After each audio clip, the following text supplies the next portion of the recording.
I want to become interested in you in terms of how do we bring this out there? How do we land this? How does this actually apply? In my history, I've done quite a lot of work with governments, with politicians, with doctors, with NGOs, schools. Only in the last years is it coming clear how the energy can be translated in ways that is not just going to happen inside a yoga space. I honor the awakening process of the West. I believe that these places deserve a marriage between what is up there and what is down here. And somewhere in between there would be a kind of language, a set of frameworks, and no one person or group can hold all the truths. So it's really important that we actually listen. So my background was I had an awakening experience about 18 or 19 years ago, living alone on an island without human beings for 2 years, eating coconuts and living on air. I don't want to talk about that story too much. An interesting thing was my first book was autobiographical, and strangely enough, the second printing was in Amsterdam. It was not distributed here. There was just a generous soul who said, let's print your books because people need to know. So the books were sent to the UK and it was distributed back then. So I have this mystery inside me. What is there in Amsterdam? Netherlands, getting to know. We had a wonderful time in Rotterdam. I want to discover that with you today. I feel that this country holds a lot of potential. I'm seeing it now, more and more. I've been listening to it for many years. I didn't understand it so much, but I feel that there's something potent. Given more context, I think that can possibly be one of the amazing stories, global stories of transformation around the world. So I want to honor you. I want to give the energy back to you. It doesn't come from me by any means. But I have a role anyway, and my role here is to show the notes.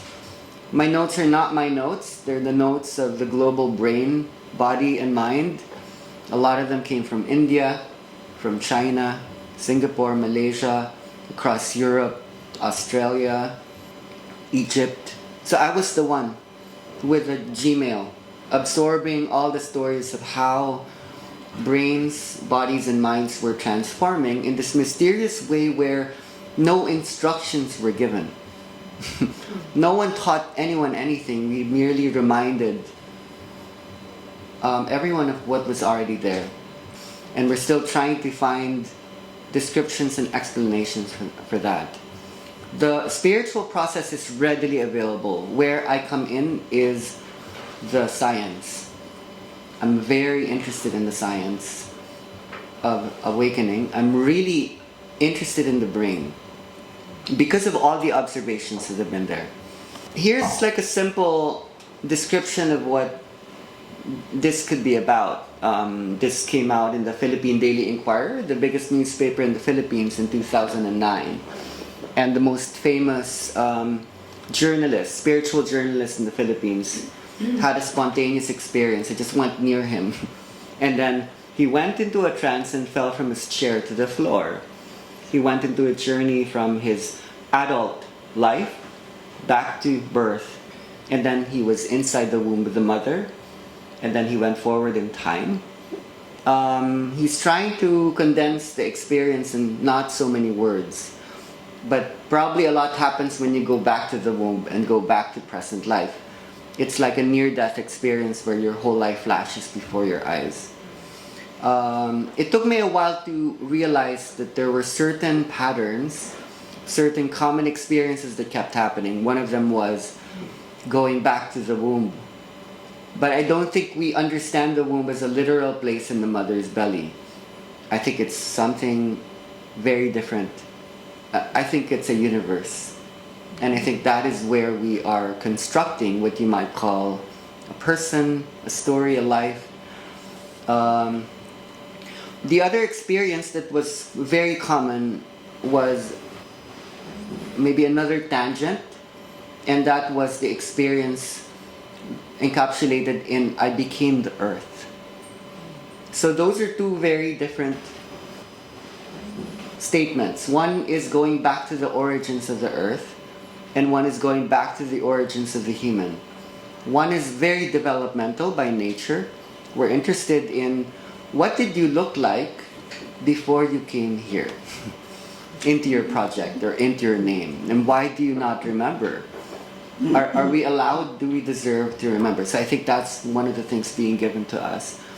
Second is, what was it like 10,000 years ago, 100,000 years ago?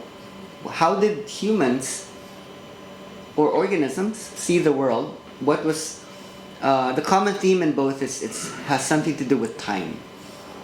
What was the dimensionality of time when we were more nature based and so on and so forth? So let's maybe watch just a few videos just to look at what the energy looked like throughout the years, because the energy did shift.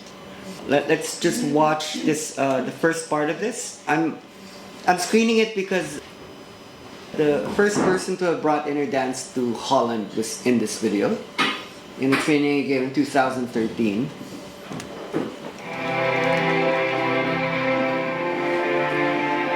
So just watch the movements. I want to go into a video, a short one, where we see what the energy looked like about maybe 7 years later. These are just what's in my laptop, so this is the body of the Chinese.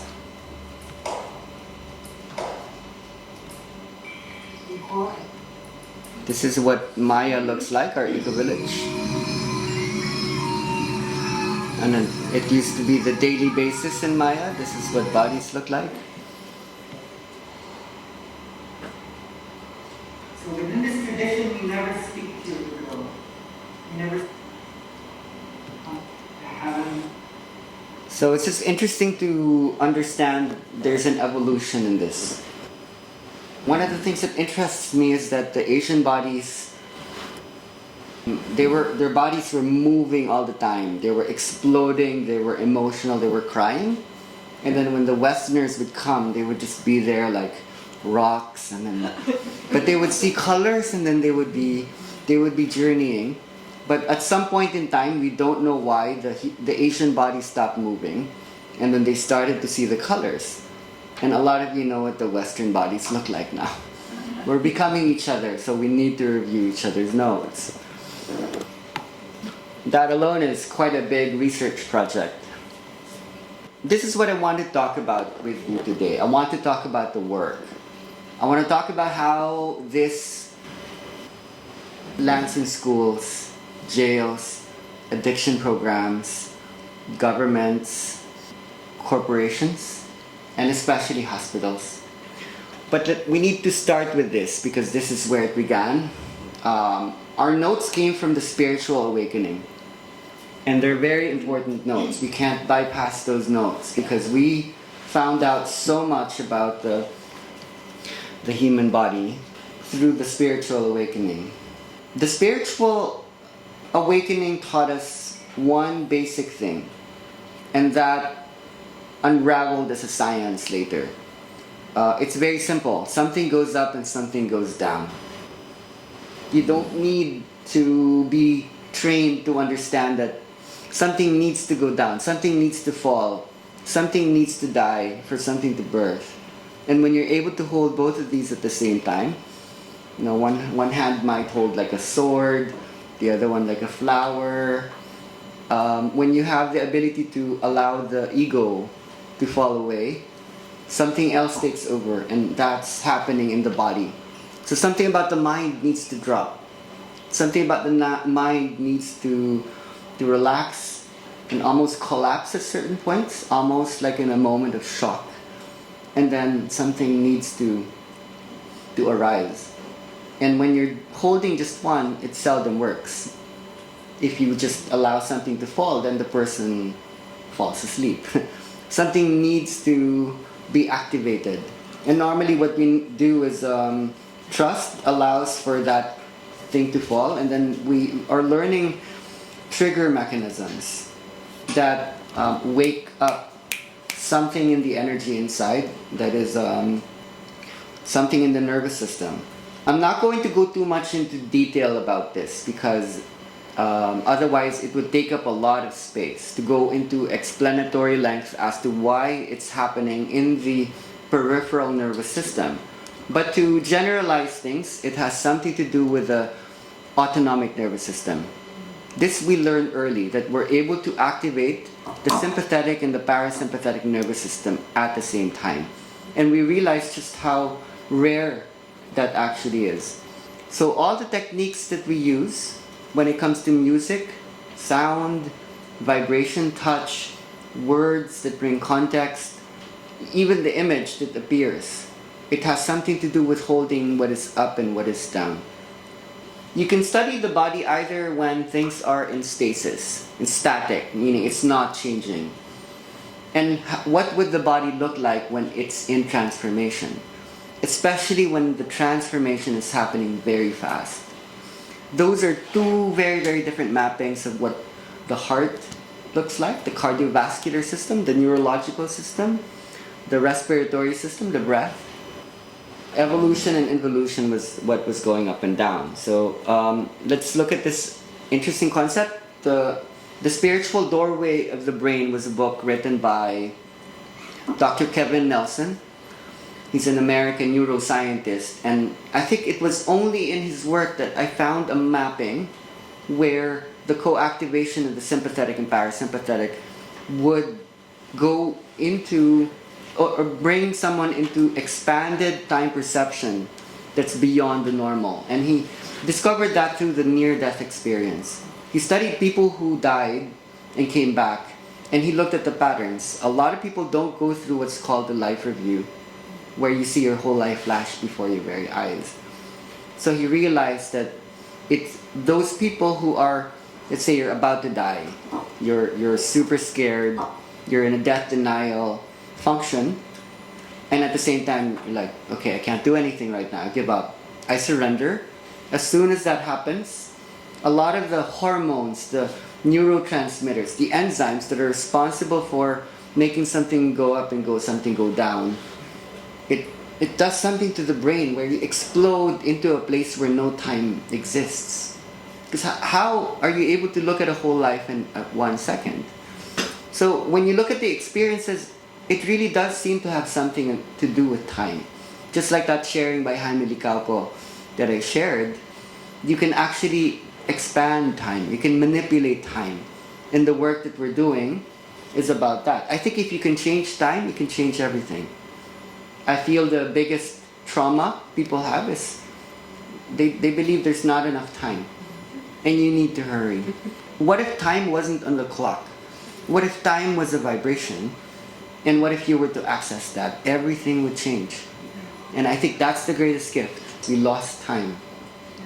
And we're gaining it again. So the German term, the Zeitgeber. So what we're studying is how can you become the Zeitgeber? If you want to give the greatest gift to anyone, you give them time. And the question you ask them is, how old are you? How long have you been here? Do you understand where you're coming from? Are you ancient? It's just that we didn't do that in school. We're going to go through these one at a time. How we've been working with doctors, what are the notes. Addiction process is really important. There are places in the world that are starting to understand the power of our work when it comes to recovery from addictions, especially in South Africa. We have been able to bring the process to the jails. There are people in Europe who are already starting to meet with the prison system, and there's possible modeling based on what's happening in Asia on what can happen here as well. And then most importantly, this is what we're excited about. We're actually building classrooms based on this energy. We have a contract with the Department of Education where we are about to change the school curriculum. It would be founded on this energy. We're actually able to reconstruct I'm not talking about children just laying down, closing their eyes, and going into the high heavens. I'm talking about applying this in mathematics, in history, in geography. It's very real. So we have now access to thousands of students. And it could be possible that we're going to build more than one school. So right now, this has been under construction while we were in Europe. And when we come back, the children will be making the schools themselves using plastic wastes and mud house technology. And then I guess let's talk about companies, industry, if that is interesting. I think in the Netherlands that wouldn't go away. So let me see how we can tie this together. My second book was written with the most prominent integrative doctor in the Philippines. His name is Dr. Romy Paredes. And we were asking similar questions. I was the healer, he was the doctor. And we were asking, why is it that some people heal and some people do not? What is vibration as the new medicine? What would be the entry points? If you are to confront doctors, if you're going to have a conversation with doctors, you need to go to the jugular, go to the heart of it, talk about pain. Talk about fear as the source of illness or disease. Because doctors are quite clear in that something about anxiety. Between me and Dr. Paredes, we found out one really interesting pattern.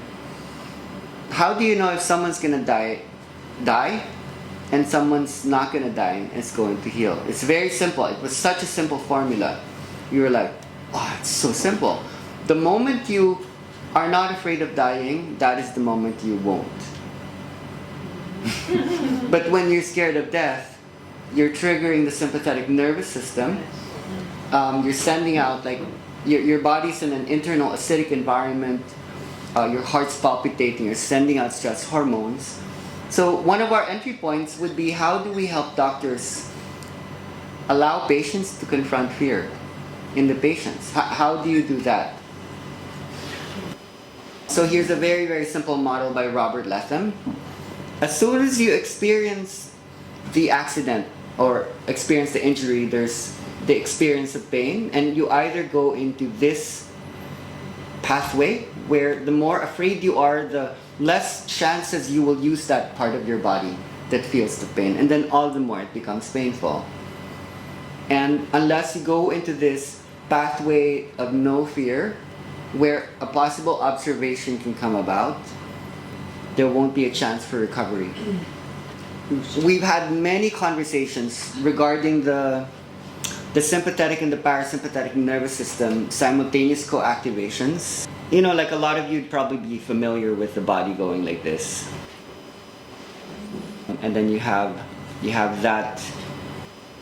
So when you notice the spine, when you study the spine, you can see here that the extensions of fight or flight, fear, belongs to the center of the spine. That's called the thoracolumbar region. So a lot of you who are in the healing process, when you touch certain parts, it could be the chest, it could be the abdomen, the solar plexus, this is what you're activating.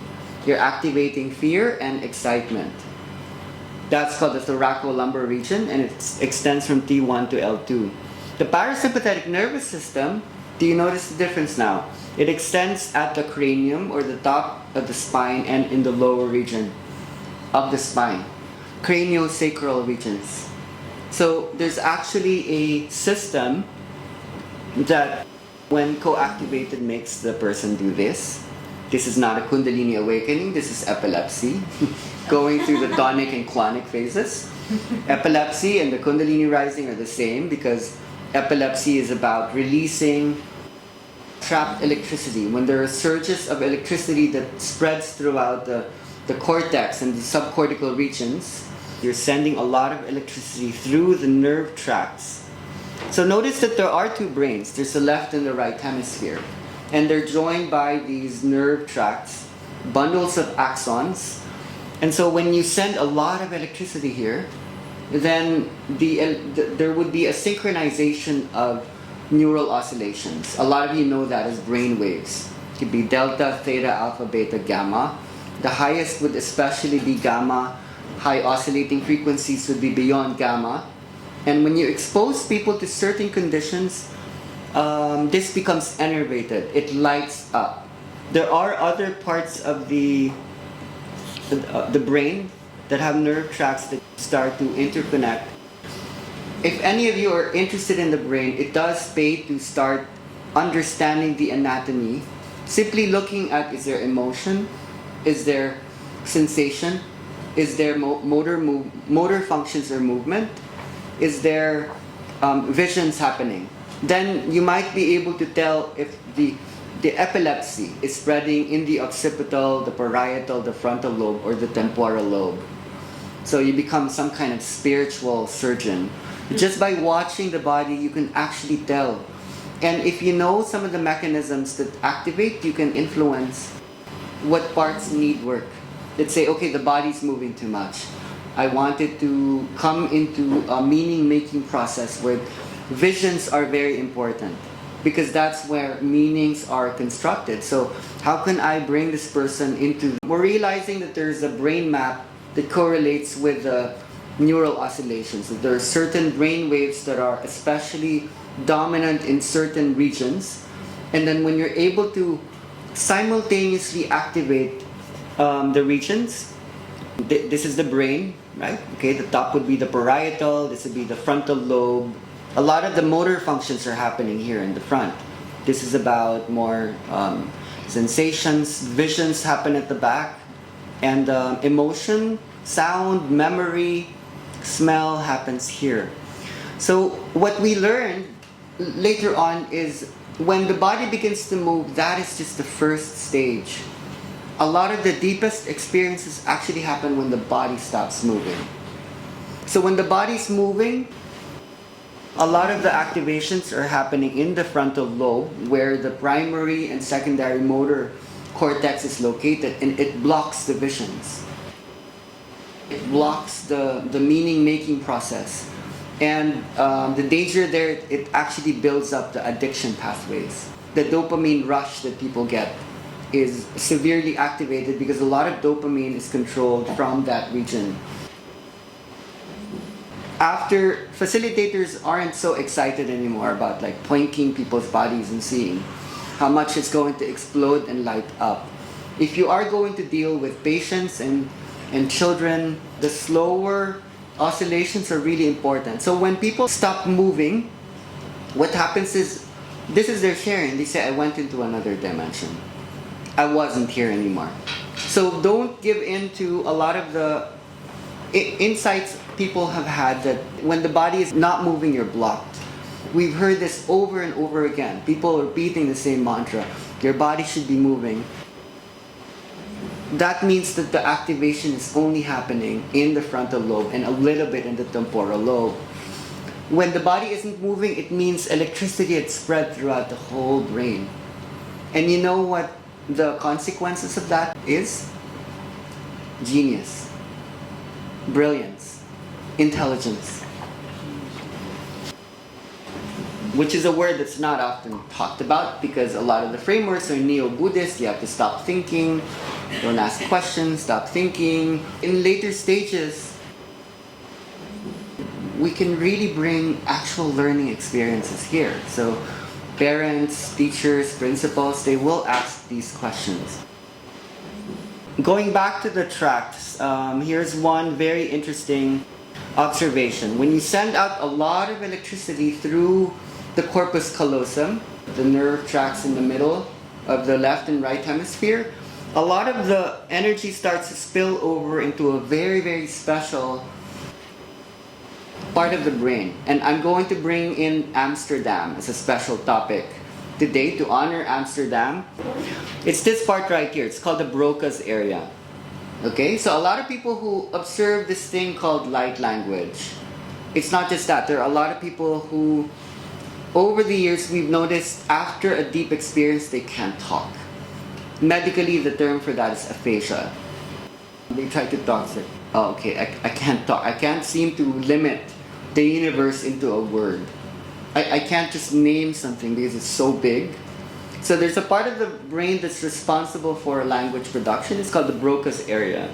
So when you have so much electricity spreading across the corpus callosum, a lot of that spreads into the Broca's area and light language begins to happen. Is that okay? what is that for? Is that good? For me, it's beautiful because a lot of our patterns are kept in the language center, and most people have that in the left side of the brain. If you're left-handed, you have it in the right. We now have the power to make people babies. Is that not how people look like sometimes? Babies are wise. Babies have 100 billion neurons when they emerge.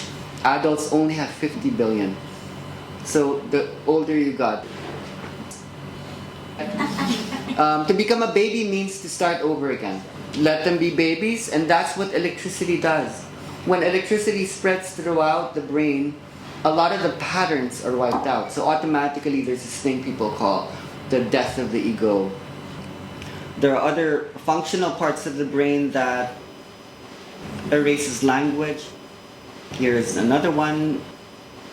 The Wernicke's area is in the superior temporal gyrus. That's responsible for language comprehension. So it's not just people losing their ability to speak. You have actual humans sitting with other humans and like, I don't understand what they're saying.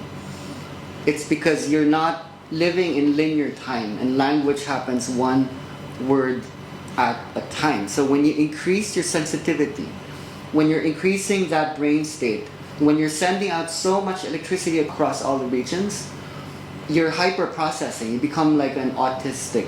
The simple explanation for this is the dream. This is what we discovered. We can bring people into REM state, which normally can only come into when you are asleep. We modeled the playlist, which people use across the world, as a pattern of sounds that rises and falls, mimicking the sleep cycle. The 90-minute sleep cycle that happens 5 or 6 times a night. This is your service. You're teaching people how to dream again. I feel, based on our research, what we're doing is we're bringing adult humans into the 2-year-old or the 3-year-old when language production is beginning to happen. It's a developmental stage called egocentric speech, when you are moving from external, expressive, authentic thought into what's called secret thought. Babies don't have secret thinking. They don't have internal representations of concepts. They don't have the scaffold for memory. So language somehow is responsible for allowing you to navigate space and time. So every day is that day. It's separate from the other days. That room is enough. For babies, they're always in one room. They're always in this one room. They can't differentiate this room from the other room. And for a baby, there's no yesterday or tomorrow. It's always just today. Yeah. So you're actually going back to the space in between the baby and the adult. Let's go back to the outline. I want to at least give one major movement that has been existing in the inner dance process that you might get interested in. Now, a lot of people get warnings that you should not facilitate on pregnant people. Some of the most fantastic experiences happen with pregnant people because there's not just one person. When a mother is able to process her fear early, when you do watch certain bodies, they look like they're giving birth. When you do hold the music in the body in certain ways, what you're holding is contraction and expansion. I was a midwife for my 2 children. Studying the music, we found out that maybe the best way to come out of this world is through sound and vibration. So many water births now are being conducted through the technology of contraction and expansion. We've been designing musical backgrounds for the birthing experience. When a woman gives birth and when the contractions start to happen, when oxytocin is sent out, and you can't send out oxytocin through trigger mechanisms, it's really painful. So as the baby starts to push out, it's very hard to access endorphins that would relieve pain and bring the bliss of the orgasmic birth. So there's something about the parasympathetic expanded nervous system of the mother needs to meet the sympathetic nervous system of the baby. Sound can help with that. Now, the medical system really, for one reason or another, took a lot of power away from the female. When you ask a woman, okay, you're gonna give birth, lay down like that, Lay down like this. Do you see animals doing that? You need access to your spine in a way that there would be an exact position. There's something about the spine that needs to do a certain spiraling motion. So when a mother isn't pushing, it's supposed to slide out. But you need a certain sensitivity to be able to do that. So you ask, okay, who is actually conducting the process? We need to empower, let's say, the mother. The mother should be the midwife. The father should be present. He should be the midwife. Do you know who the real midwife is? It's the baby. The baby's the midwife. The baby's nervous system is what you need to channel and work with. But when there's too many interventions, too much, our rule when we handle a birthing process, we need to make sure no one's afraid. No one triggers the mother. Everyone is expanded. You walk into a hospital, are you relaxed?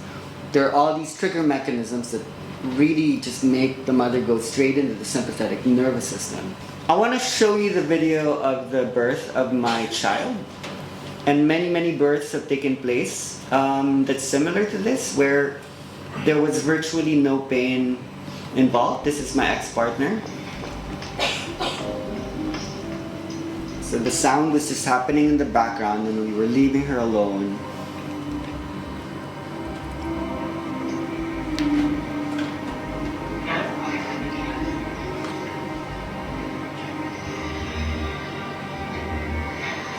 She just got into the pool about 10 minutes. So the labor was so fast with this one.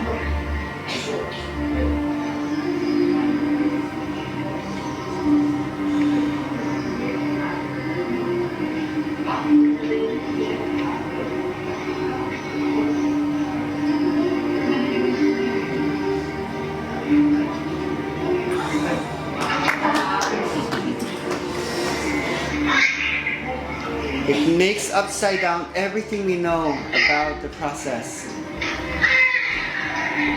How would you like to come here to arrive? The only thing we spent on was the plastic swimming pool.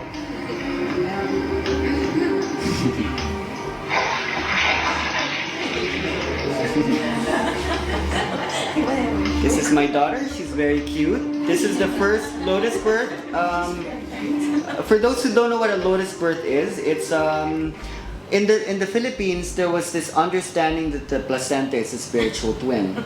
This is where air, waste, nutrients are coming through, so we don't cut the umbilical cord until it falls away. And we did the first lotus birth in the Philippines. A lot of women are doing this now. When you cut the cord, you create separation right away. Why are they doing that? And they normally bury the placenta in the Philippines where they feel that person is going to die. That's a tribal tradition. So the baby was attached to its twin for about 3 days. It is weird, it starts to smell because it's an organ, but we had a sacred ceremony to bury the placenta. Okay, so that's just one example of pain. Like, we don't need to, you need to make pain your ally. Pain is actually a superpower, and if people are in the right neurological and cognitive conditions to be present, pain is power. Because we're talking about doctors, we're in the medicine format. So these are the sleep cycles that happen every night. This is a normal 8-hour sleep. Now this is important because people are losing sleep. In a place like Amsterdam where the city never sleeps, a lot of people are experiencing sleep deprivation. So here's what we found out. It's very interesting. This is one complete wave. Okay, I've only got one finger, so it's very ugly and messy. This is one journey. This is one journey. You need to bring people into non-REM 1, non-REM 2, 3, 4, and here is where slow wave sleep is happening. This is the deepest you would go in the sleep cycle before you rise up in REM.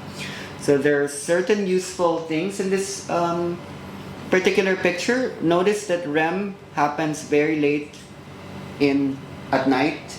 Notice that you need to first go into slow wave sleep in the beginning or the first half of the evening, and then this doesn't happen anymore in the second part. So when you're designing a musical process, you want to mimic this.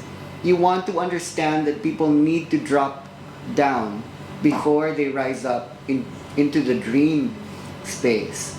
And so when you study the neurotransmitters, the hormones, when you study norepinephrine, oxytocin, when you study melatonin, cortisol, when you study dopamine, when you study serotonin, you actually would arrive at specific correlations, contradictions. So this is the kind of study we do in the inner dance process. We're interested in what does the chemistry look like when people are awake, when they go into slow wave sleep, and then when they go into REM sleep.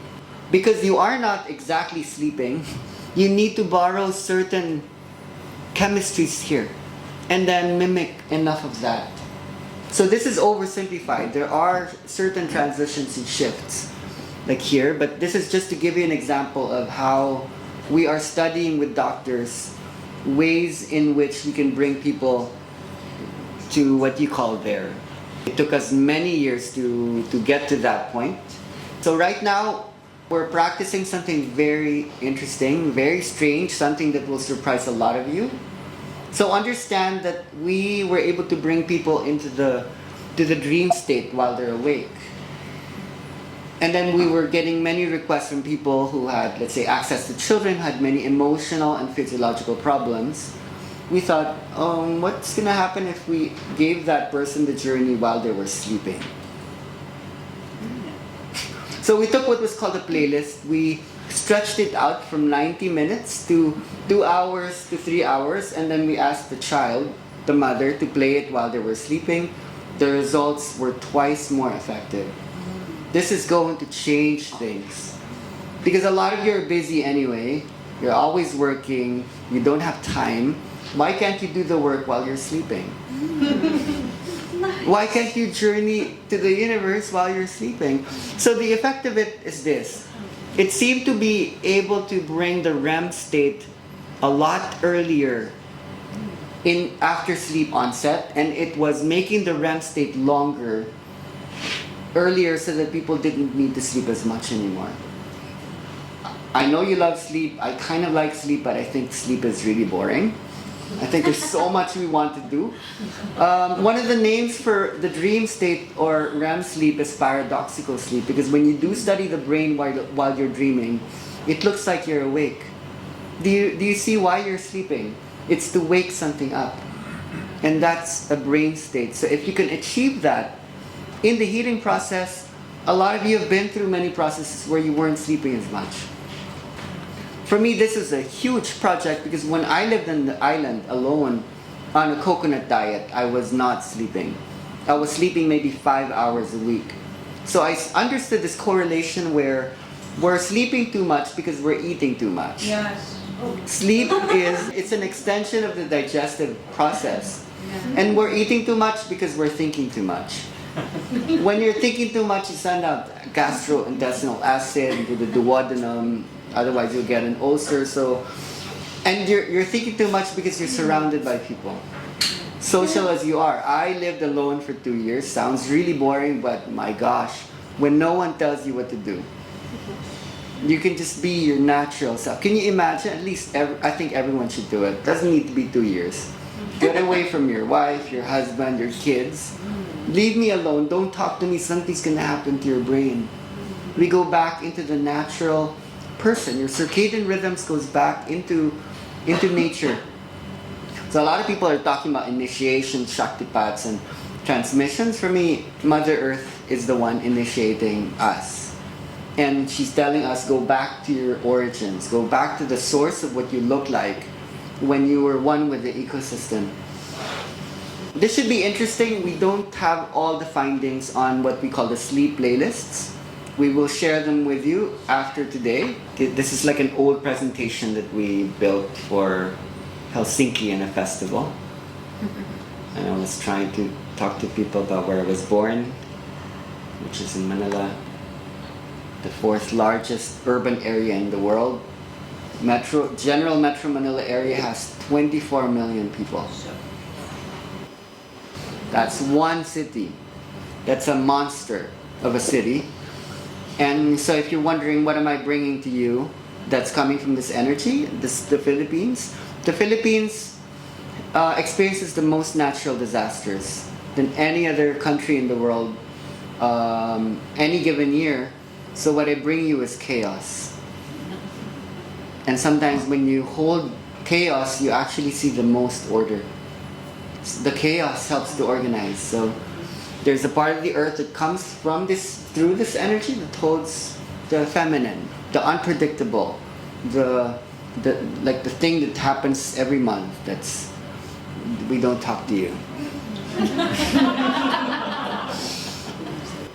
Addiction. We could talk about drug addiction. We talk about Amsterdam as an amazing place that's not just addictive. There was a stand here that when you don't restrict people, you actually get beyond the urge. So I think there has been experiments on your brains. I am interested in your brains.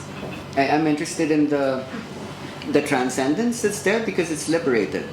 You've already exploded. You've set it free. A lot of people are still, okay, I haven't had that. Need to go to Amsterdam now. This is in South Africa, and this is an addiction center where mostly the people are addicted to kind of methamphetamine called tuk. It's like crystal meth. I can't even begin to describe what's been happening in this addiction center.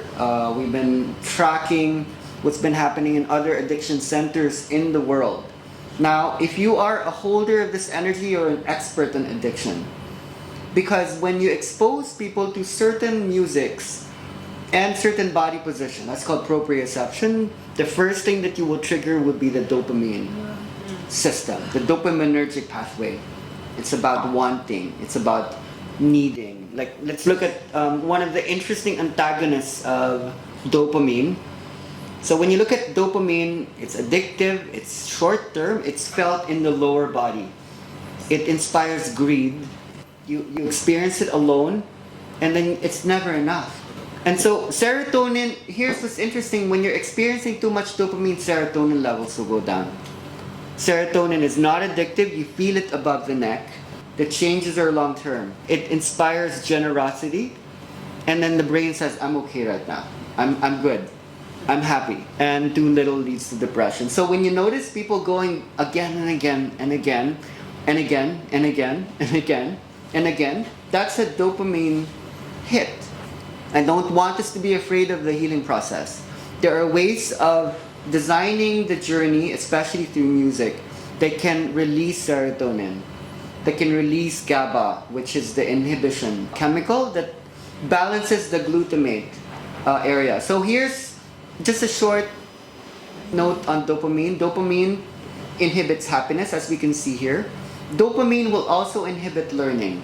So when you're experiencing people who are confused, who can't hold on to information, it's inhibiting what's called the glutamatergic and GABAergic pathways, which are responsible for learning.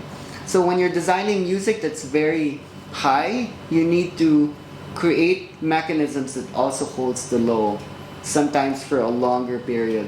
And that allows for what's called myelination, or the building of synaptic connections in the long term that will lead to wisdom. So this becomes relevant maybe after a year or 2 years of holding the process. It could be 6 months into the process. It's okay to release dopamine in the beginning because that is the opening.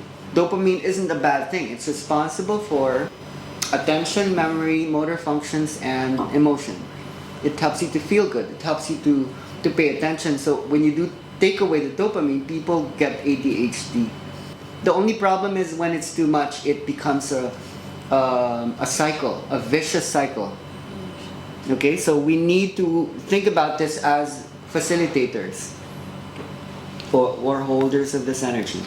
So that's just about addiction. Based on what we've been observed in the addiction programs in the world, it's been working. So when you do design something, you want to not generalize. So for example, when people say, okay, I want to do an addiction process, one of the things that you need to ask is, what are they addicted to? Because people who are addicted to stimulants will not be the same brains as people addicted to depressants. Are you addicted to painkillers like sleeping pills? alcohol, or are you addicted to uppers? Like it could be smoking, it could be cocaine, it could be crystal meth. Then the process needs to be very different between stimulants and depressants. Who knows the other kinds of drugs that's not stimulants and depressants? When you put stimulants and depressants together, what you have is a psychedelic. So when you co-activate sympathetic and parasympathetic, you're giving people stimulation and depression at the same time. And that's why people are having these magic mushroom-like, ayahuasca-like experiences, because you don't need the chemicals. All you need is to understand the internal drugs that is inside already. We're doing inner dance in the prison system. That seems to interest a lot of people. Okay, how can you rehabilitate people who are there? So here's where we veered away from just asking people to lay down. Sometimes they will lay down, but what allowed us to get the warden and the jail system to agree was to collaborate certain senses together that would allow new meanings from old meanings. After they lay down, they might go through certain things, and then they stand up, and while they're doing art, we play the music in the background. Insight would appear. This is just a few of their artworks. The themes are amazing, and then when we have dialogues with them, it's incredible. So getting that inspiration, why don't we do that with the students? So that's what we did. That's how we entered the schooling system. Now they let us in. Now we're building classrooms for them because we realized that art, visual art and sound actually helps to construct a more holistic brain. There are so many creative pathways to understanding this. Now, I think we need to think from a very deep story space when we think about this. A deep history or a deep story. Here's a simple map. We do have more correlations in this that will be hard to talk about because there's too many details. What is in deep history? There was something about indigenous traditions or oral times when we did not have writing or literacy. It's oral tradition. We exchanged information through sound. So you would have like a speaker, you would have a listener, and they're constantly exchanging with each other. So I invite you into the thought experiment of what did the brain look like when we were tribal, when we had not yet learned to read or to write. Something changed when we went from orality to literacy. Literacy is book-based learning. We needed to alter our brains when we learned to read and write. We could handle a lot more information. Memory functions shifted. We learned to think in abstract, virtual spaces. But the problem with that is when you are an author speaking to a large audience, the experience is not two-way. Feedback doesn't come back. It's very colonizing. It's very dominating. It's very linear. So our brains became more linear when we went into literacy. So something anthropologists have been realizing that's interesting is that when the internet came, we're actually going back to the tribe. The more we go into electronic thought, we're actually going back into feedback systems because now you can be heard. Now you can be seen in a way that many systems decades ago or centuries ago, the process was very, very one way.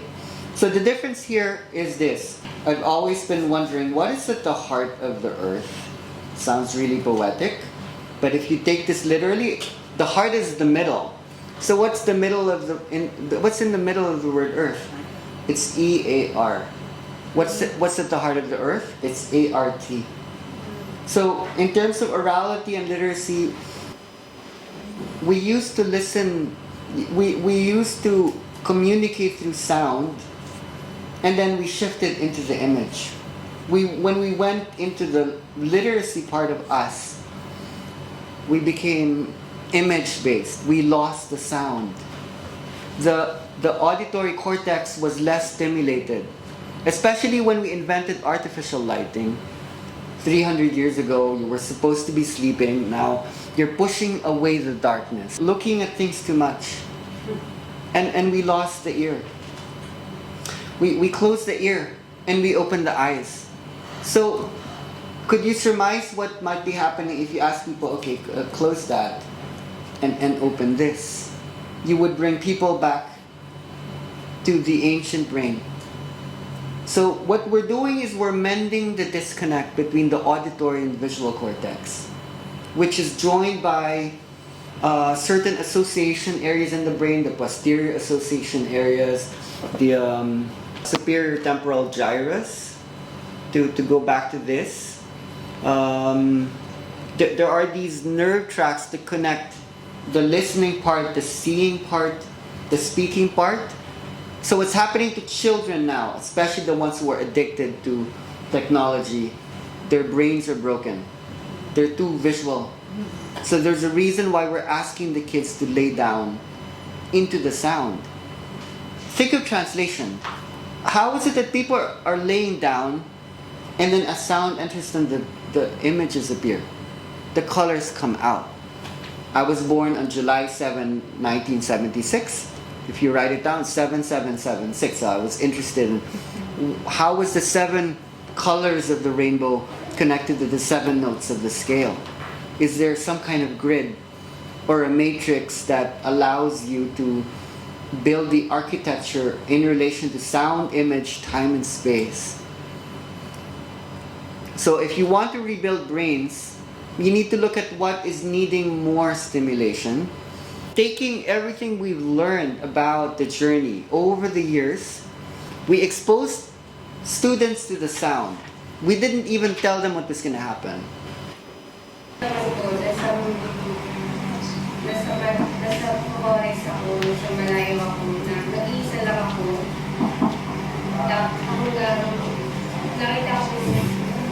May lumapit sa akin na tao, pinakita niya sa akin yung ang ganda ng paligid ng lugar, forest.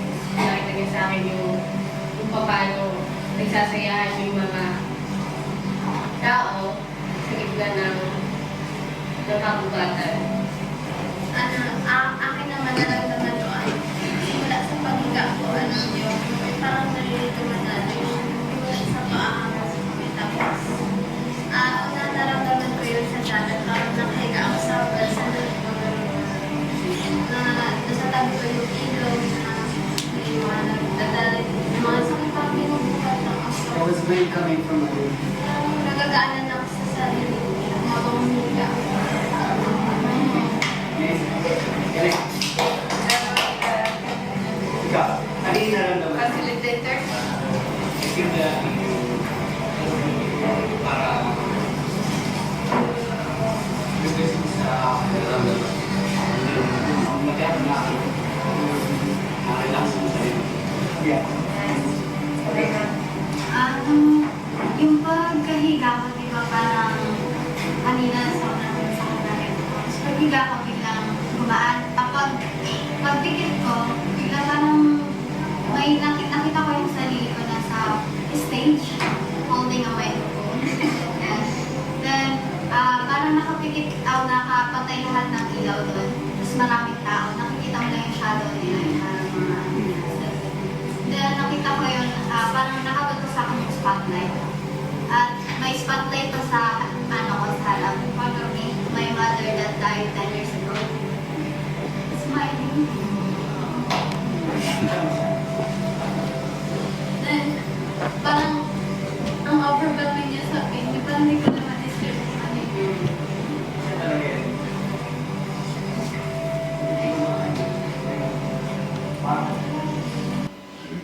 There's something about this that I feel symbolically could be powerful now. What is the difference between the sound and the image? These are both dimensions. These are both domains of experience. Sound frees us up. Sound isn't a linear construct that when people receive the sound, the energy just spreads out. Sound is unrestricted. Sound is Amsterdam. Sound is free. Sound doesn't contain. For there to be a learning process, there has to be containment. So image has contained us for a long time. It's contained us for so long that we are in even what we might call a narcissism. We're in love with our own image, which means that we don't love ourselves. We're in love with how we would like people to see us. One of the main reasons why this is applicable to the learning system, going back to that whole conversation on orality and literacy, sound and image, is this. A media theorist named Marshall McLuhan described difference between what's called hot and cool media. So a hot medium is something that's high fidelity and very intense. It hits you in a way that you don't need to interpret anything. So let's say you're watching a movie in a cinema and it's so spectacular that it renders your mind blank, where you don't hold a system of interpretation. A cool media would be the opposite. It's so low fidelity that you would be forced to hold a system of interpretation that arises in you because there's no dependency, it's not too intense. So think about like reading a book. You're reading a book, there are these letters, and then it's so amazing. It could be like a classic, it could be Harry Potter, but somehow you're taken inside. You go inside this virtual reality, which is very common in the experiences that we hold as well in the journey. Think of the session, think of the journey that we're holding. You ask someone to close their eyes. What is the medium there? Is it hot or cool? The visual is super cool because you ask them to close their eyes. They're not taking in visual inputs. Color and light is shut off. But what do you give them? You give them sound. You give them hot sound, high fidelity sound, like a lot of sound. So can you see how the thinking process starts to repair the brain? Because when you don't give them a visual input, but you give them an audio input, when they are forced to bring the meaning from inside, that repairs the brain. Do you see what I mean about this becoming a part of the schooling system? Because children their eyes are too open and they're exposed to too much visual media. They don't have a system of interpretation. It's all about fake news. It's all about like so many images coming all at once at the same time. One of the reasons why we're able to do this by design is you're taking away the visual input, and it brings about critical thinking. It births consciousness from the ground up, starting from the expansion that sound provides. When the images appear from inside, people are starting to see through dreaming. So that's, I think, one of the important things we needed to bring up in terms of the schooling system. Other questions or ideas? Yes? I don't know if I understood you correctly earlier, but if somebody is moving a lot, is Yeah. that at some kind of point a blockage to go to visuals or Yes. insights or Yes. whatever? Yeah, in general, we realize that when people are moving too much, the activations are here in the front. But what do you do about it? We give them, in the beginning we activate the movements because the movement does have a purpose.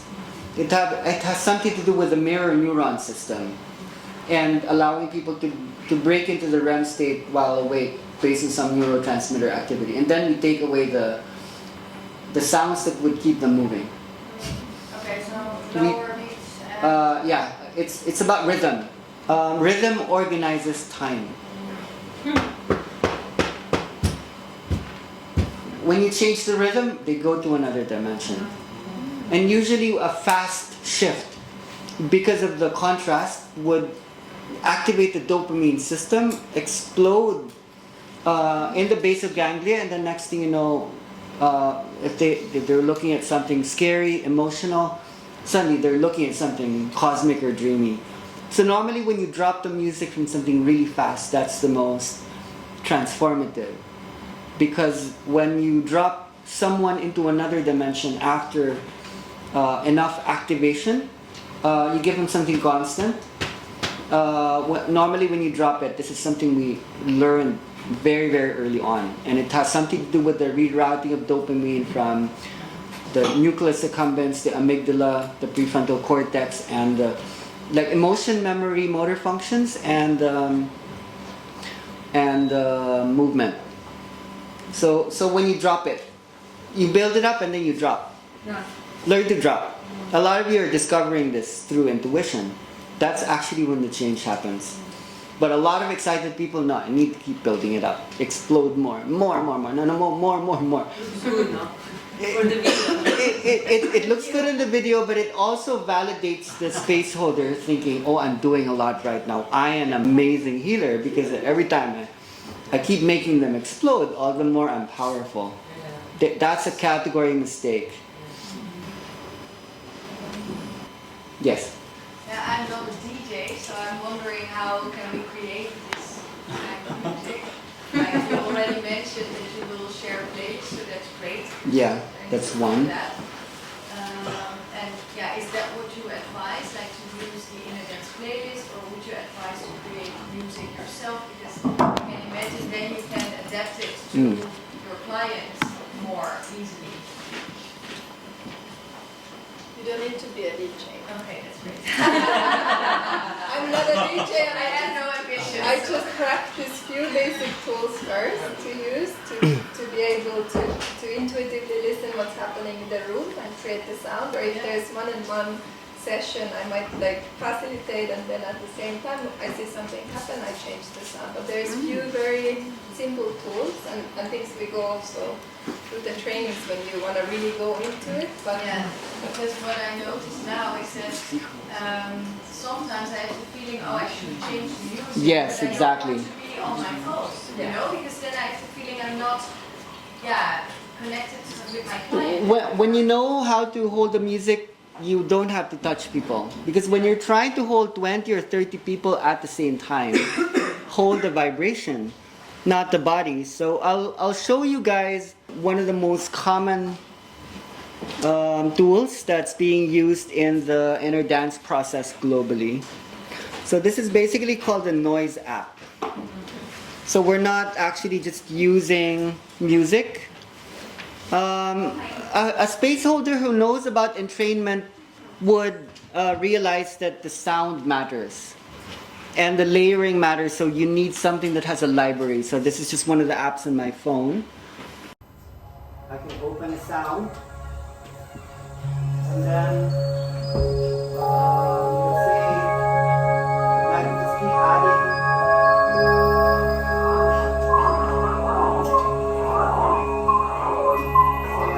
Take it to outer space.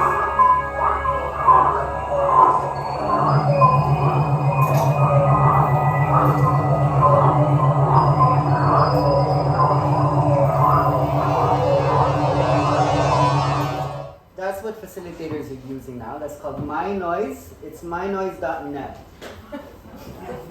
Press the donation and then you can download.